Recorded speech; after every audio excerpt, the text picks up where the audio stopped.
You have to forgive me because I'm not always as articulate as I need to be. No, So, take your time, man. This is all all right. on the spot. I mean, I just joined it because like I said, I was on this panel and I'm just No, interested no, and curious no, to hear what people have to no, say. no, that's perfectly fine.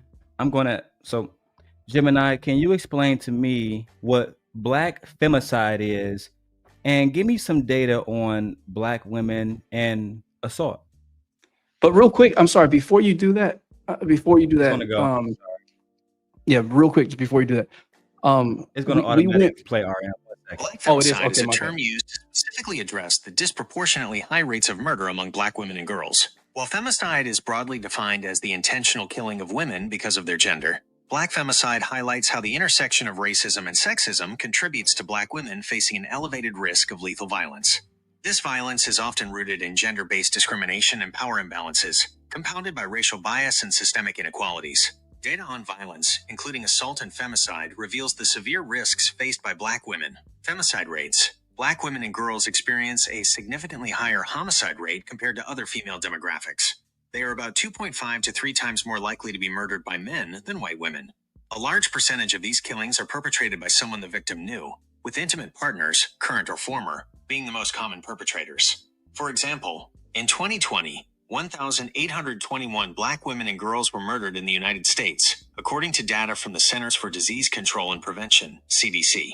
The risk is particularly high for pregnant black women, who are significantly more likely to be victims of femicide during pregnancy or within a year postpartum. Assault and domestic violence. But also, I know you want to speak. All right, I'm just going to just fully contextualize it by saying this. I was able to find that research. So on the United States Secret Service website, they have a case study that they title "Hot Yoga Tallahassee." And it's titled that because there were a shooting at this hot yoga, and they tied it back to the manosphere. They called it a case study of misogynistic extremism, right?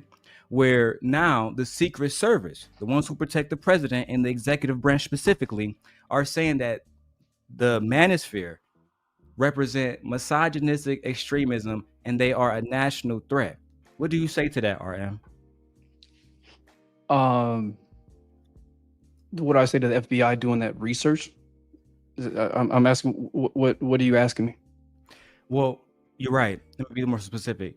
What do you say to the fact that in Tallahassee, Florida, the Secret Service believe that the 2 women that were killed and the 4 women that were injured, right?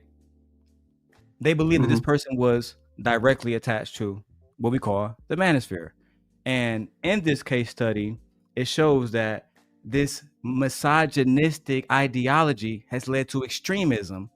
And that's why now they have to assess it as a national threat. Do you now believe that men who are participating in the manosphere should stop because even the Secret Service are saying it's getting American women killed? To that, you say what? I say that anybody who kills someone should be held accountable to the full extent of the law. I don't believe that a specific ideology um, is the problem. I think it's the choice to believe the problem. I think it's a choice to actually fall victim to a lack of self accountability, um, to have the foresight to uh, really understand what they're reading, as opposed to just believing what they're told without actually thinking for themselves. I mean, are you suggesting that the manosphere is responsible for those tragic killings, or was it the individual who made the choice to kill those innocent women? No, sir. It is not me suggesting nothing. These are detectives that work for the United States Secret Service who made a case study to post for the public to read to prevent them from actually losing more lives. Okay, all right. So I'm trying to understand the relevancy behind an FBI study about what a few extremists have done The same to relevancy that bringing holding up. Anton accountable for him saying in the clip that I was involved in, because that's kind of why I jumped on.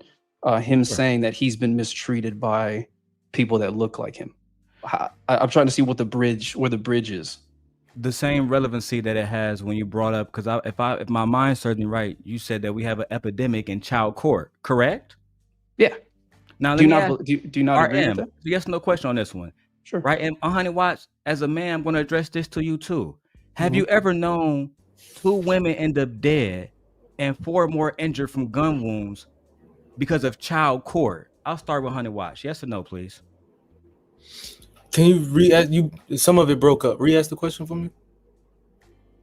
Brother RM said we have an epidemic in child court. Has child court led to somebody dying? It has. A mass shooting.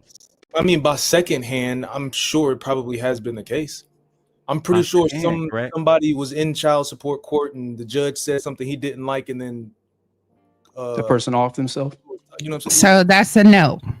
That's a no. It's a no. That's It's a hell okay. no. Hell no. Take it however you want to. Her. Take it however you want to. RM, your answer? I don't know of anyone that has lost their life. No. However, I do know that my best friend actually, his life is ruined because of family court. He didn't cheat.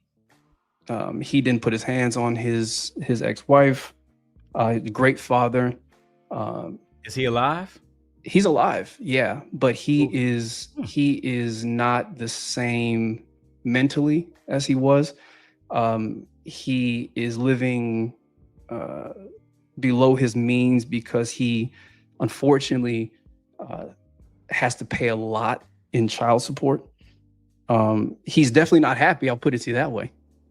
Is he alive? Right. Yeah, he's alive, but he is definitely in a worse place than she is, to say it mildly. And so what I'm talking about is femicide, right? Are you going to just discount that part? I mean, are you going to acknowledge that while it's not death, and I'm my heart is out for anyone who loses their life for something ridiculous like that, but can the inverse be true as well, where you acknowledge that child court, whether you're a man or woman, can ruin lives, and that it's relatively broken? Can you at least acknowledge that part, as opposed to going to the extreme, say, well, hey, at least he ain't dead?